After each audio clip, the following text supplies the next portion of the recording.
Good morning. Today's scripture is going to be Galatians chapter 6, verse 1 and 2. Again, that is Galatians chapter 6, verse 1 and 2. And it reads, "Brethren, if a man is overtaken in any trespass, you who are spiritually restore such a one in a spirit of gentleness, considering yourself lest you also be tempted. Bear one another's burdens, and so fulfill the law of Christ."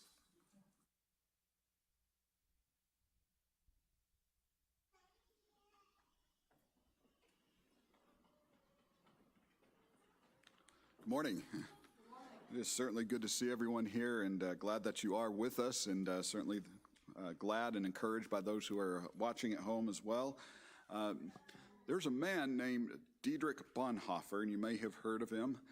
He was a German theologian, and he lived during the time of, up till the time, I guess, of World War II. And Bonhoeffer did just a tremendous amount of work of really trying to encourage and help those who are suffering under the Nazi regime.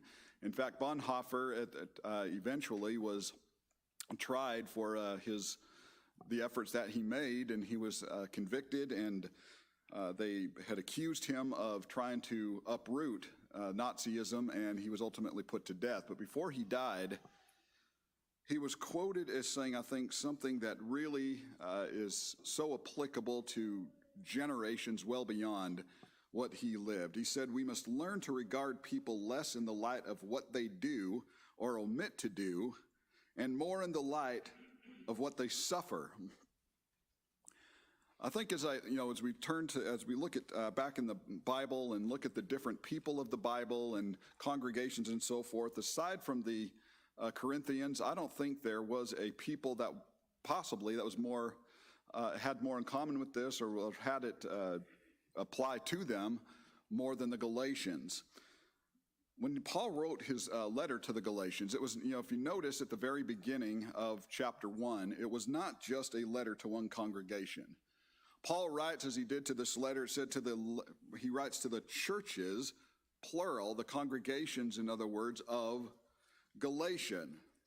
And it's interesting as he writes this because, the Galatians did not have a really good reputation. In fact, Caesar is the one that said the infirmities of the Gauls are that they were fickle in their resolve and fond of change and not to be trusted. Caesar wasn't the only one who thought certain things about them. In fact, when you look at chapter 1, we see what Paul thought of them as well and the struggles that he had and what frustrated Paul with it as well. When you look at verse 6 of chapter 1, Paul wrote, I marvel. In other words, I am amazed that you are turning away so soon from him who called you into the grace of Christ to a different gospel, which is not another, but there are some who trouble you and want to pervert the gospel of Christ. And when you look at chapter 3 and verse 1, we see this further expounded. Paul said, "O foolish Galatians, who has bewitched you that you should not obey the truth, before whose eyes Jesus Christ was clearly portrayed among you as crucified?" When Paul wrote this, there was a threefold purpose when Paul wrote this letter to them. Number one, it's greatly emphasized in the first chapter, it was to defend his apostleship. And Paul would often have to do that, defend it and let people know that, I am an apostle, but I'm not just an apostle by my own accord. I'm an apostle of God. And he would always give God the credit for that. The second purpose of this was to show the sufficiency of the gospel for man's salvation. And we see a great deal of this written throughout this letter as well. But the third one, and this is the one that I really want to focus on this morning, is that Paul dealt with the practical matters in the church. He wrote this letter so that they would understand the practicality of certain things that were given by God and expected for them to be orchestrated as God's people once they became Christians. And as we know, that does not always happen. It didn't happen. Corinth struggled with it. The Galatians struggled with it. The Ephesians struggled with it. We struggle with it today. to make sure that we live a life that is practical, that we live a life that is compliant to what the words of Christ teach us, and certainly in the way that we treat one another with this. I think perhaps the greatest motivation among the members of the Church of Christ comes by the way of Paul in this same letter, as we see chapter 6 and verse 2. Bear one another's burdens, and so fulfill the law of Christ. That is an implication right there that in Christ's law that we are to look out for one another. You know, it's interesting. Satan hates this. I don't think there's any idea that is given by Christ for members of his kingdom than a sentiment like this, to bear one another's burdens. Because what it pushes us to do is to be sympathetic and empathetic with one another.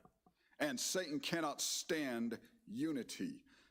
You know, we look today, and I mean, it's, you know, I don't have to say that, you know, just all the stress that is going on right now. 2020 is an interesting year, and it's one that I think most of us cannot wait until we get out of it, hoping that next year is going to be better than this one, and I believe that's going to get better. But nonetheless, you know, we look back over the past 6 months and even over the last 3 months, and we see our share of division in this country and even within the Lord's church. There is arguing, there is bickering, there are people standing on opposite sides of whatever they feel, and why, and they give the reasons of why they feel that way. And there's nothing wrong with having differences. But I'll tell you right now, Satan loves it when members of the Church of Christ go at each other over something that it's not church related. He loves it. And when he sees a verse like this, and Paul urging these members to get together and bearing one another's burdens, it is a concept that he cannot stand, because what it does is it starts to fulfill Christ's mission of unity. Remember, Christ prayed for unity. He wanted unity among his people. He wanted those who were, who wanted to have relationships with him to have relationships with one another. And as we read something like this in Galatians, understanding the background of why this letter was written, it is so plain for us to be able to understand why it is so important and why this letter is so relevant to us even today. But look at look at the whole bearing of this, to bear one another's burdens. We need to strive to help others with that, don't we? To be able to see something that someone is struggling with and be there for them. Just be there with them. Sometimes it doesn't even take, talking to them. Sometimes it's just a matter of sitting with them or letting them know that you're there, letting them know that we're just praying with them. But there are those times that we do need to speak up, and those times that we do need to express our compassion verbally and so forth. We're not always going to understand their pain. There are things that we go through sometimes that that no one seems to understand it. And I need to realize it, and you need to realize it, that even though, the person that's sitting next to us might be going through something that even we have in the past, I still might not understand the pain that they are going through and how deeply it is affecting them and how long it is affecting them. But we need to show sympathy and compassion towards them nonetheless. There's I want to talk about a good preacher friend of ours and his family. And they have been longtime friends, and he has preached the gospel for many years and is just such a faithful brother. Last year, they suffered something that I cannot ever even begin to fathom. And you who have small children, I know it would be difficult for you as well. They had a swimming pool in their backyard, and they just turned for just a few minutes. And somehow their 4-year-old son made his way into the backyard.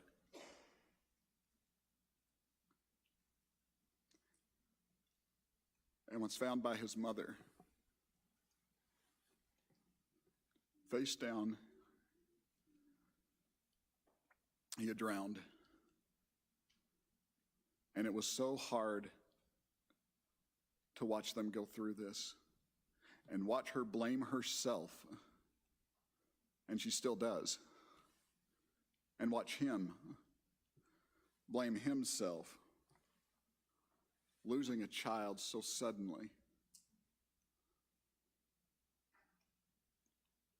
There was an outpour of love from many people that they knew, and I talked to him, and I just offered what I could. I didn't, I've never gone through that. And I don't think anyone who has ever gone through that would ever be able to say that. There's a gospel preacher named Dan Winkler who lost his son and talked to our friend Mike and told him that he was now a part of a very unique brotherhood, because that doesn't happen to everyone. But I bring him up because I want to make a point with the compassion that we show and need to show to other people. A few months ago, he was working with a congregation, and they called him in. The elders called him in, and they said, "We're going to let you go." Of course, it shocked him. He wasn't ready for this. And here's the reason that they gave him. They said, "You need to have more joy. You need to just let this go, and you just need to have more joy, because not displaying that kind of joy makes the church look bad."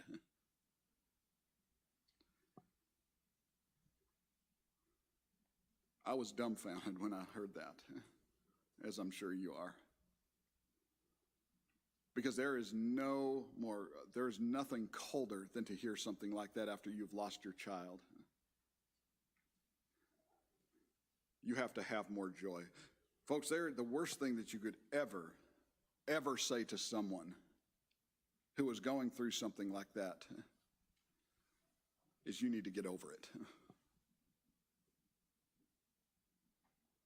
Because sometimes we won't. And you know what? We have a right not to do it, to get over it. Because someone who is that close to us and means that much to us is going to cause us to suffer.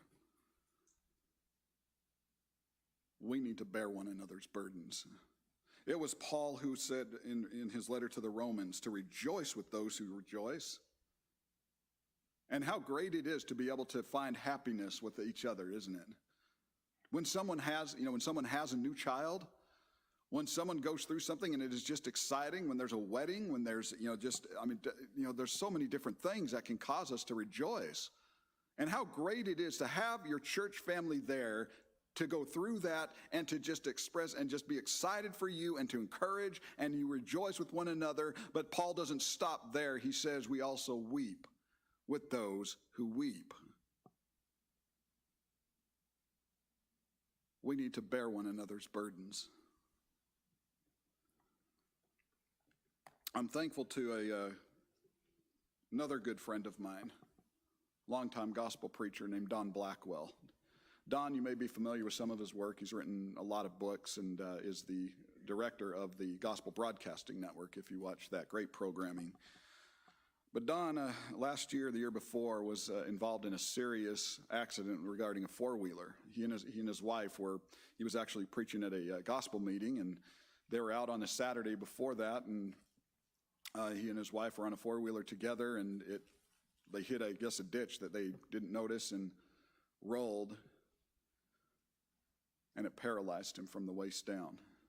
His life will never be the same.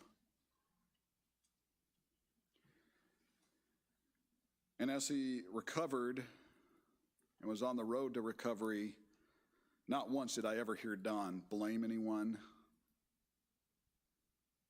He had his struggles, but the one thing he kept saying is how grateful he was that the church was there for him. In fact, it was interesting in the hospital when he was in there that he had floods of people coming in. Don is a pretty popular guy where he is.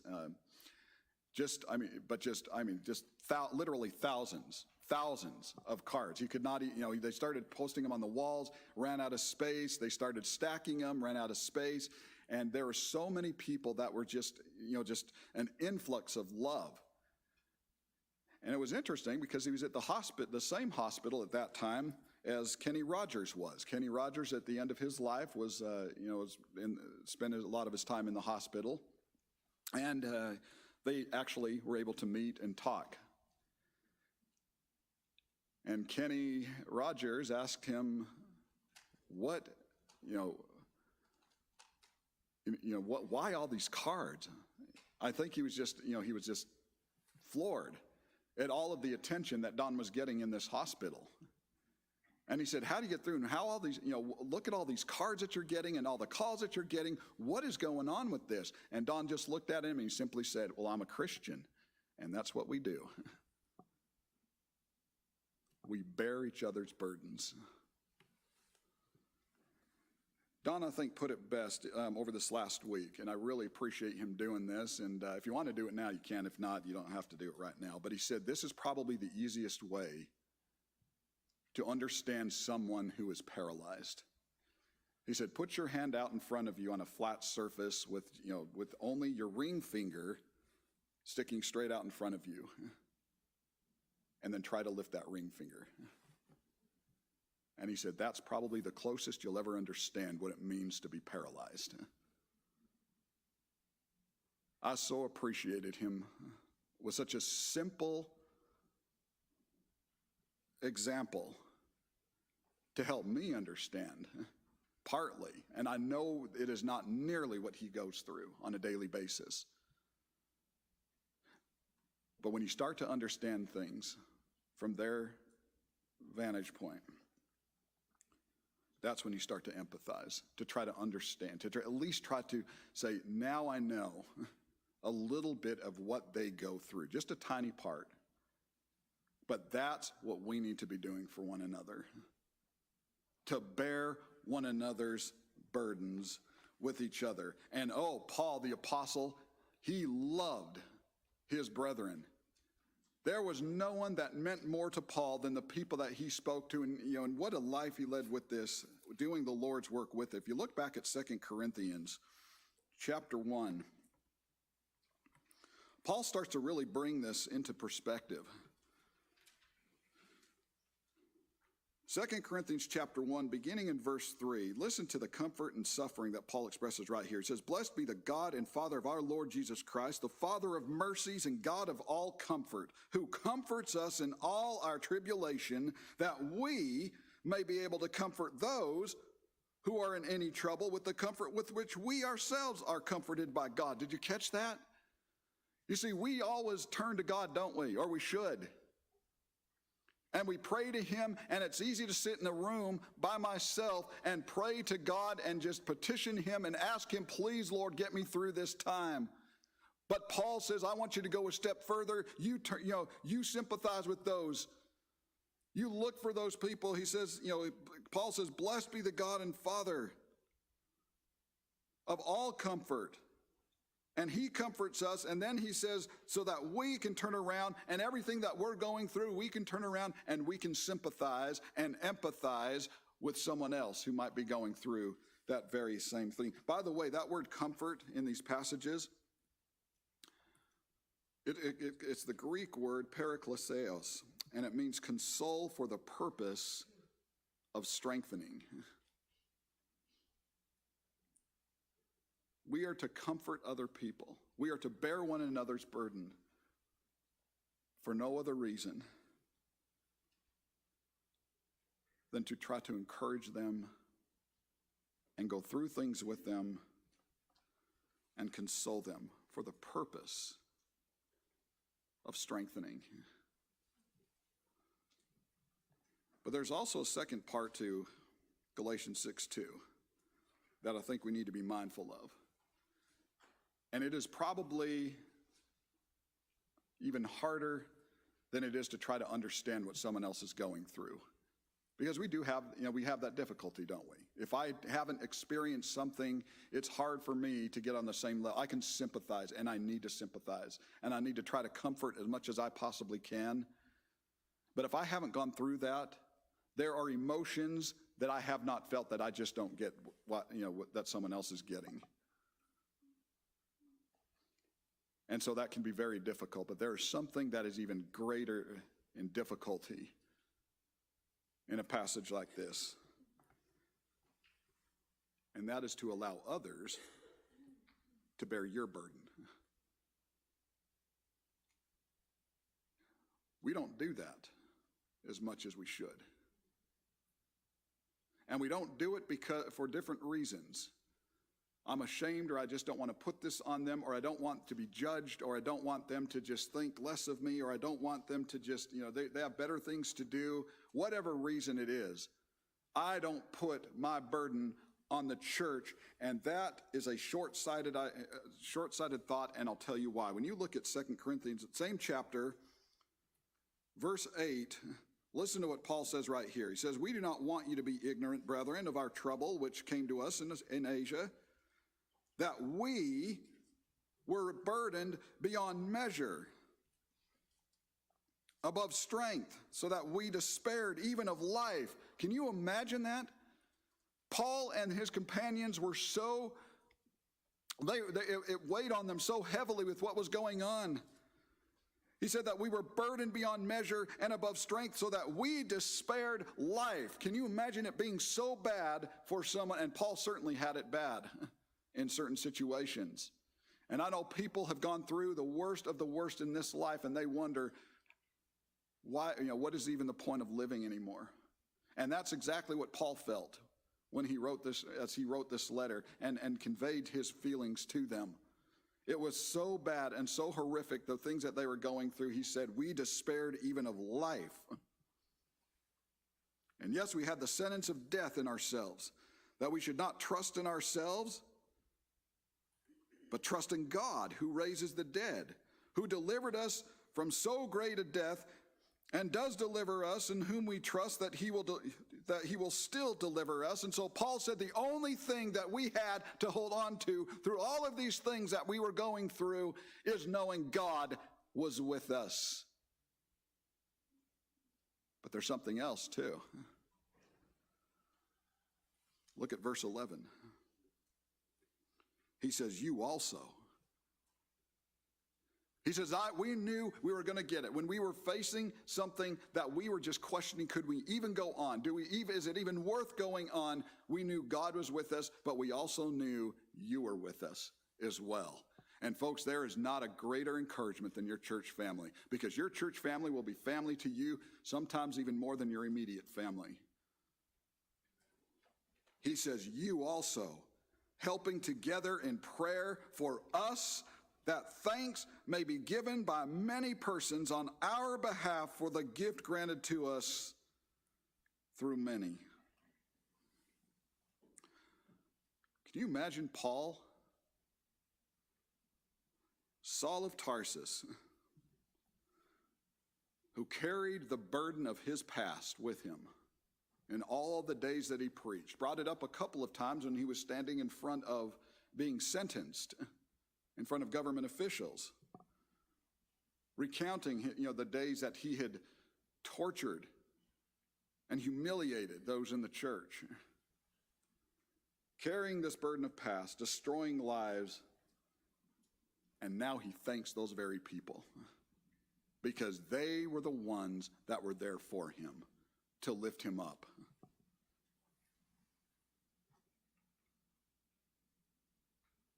That's just mind-blowing to me. Can you imagine Paul, or the Christians, rather, that Paul helped kill during his time before he became an apostle? Imagine the Christians that Paul helped kill, rejoicing as he enters heaven as their brother. He loved those brethren. And he was sorry for what he did. And make no mistake, if I cannot stress this enough this morning, each one of us goes through something in which we need sympathy and empathy. Every one of you have gone through something, and you still might be going through something even this morning. where you need that compassion, where you need someone to be there for you, where you need someone to talk to you, and maybe for you to talk to as well. You need that shoulder. And I want to encourage you, don't stay silent on it. Don't just dismiss it. If we can't fall on our church family for something like this, we deprive them of their purpose. Because that's what the church of Christ is purposed to do. To bear one another's burdens. Give your burden to someone. Don't be afraid of that. And if you're the person who is fortunate and blessed enough for that person to lay their burden on you, it means that they trust you. It means that you are the one that they're coming to because they know that you're going to be able to provide a comfort that they don't think anyone else can provide in the way that they need it. You see how that works?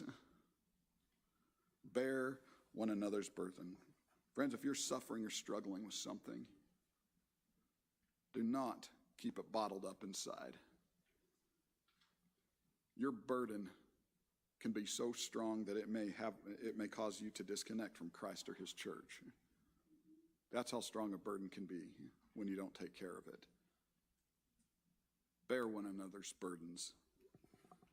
As we think about the invitation this morning, this invitation is given for those who are needing to establish or reestablish communion with God. He wants to take care of you. He wants that relationship with you, but the only way that he can have it is if you're willing to give it to him. Please, if you have a need this morning, bear one another's burdens. Give your burden to Christ. Give your burden, put your burden on the efforts of the church and allow us to pray. You have a chance right now as we stand and sing this song of invitation.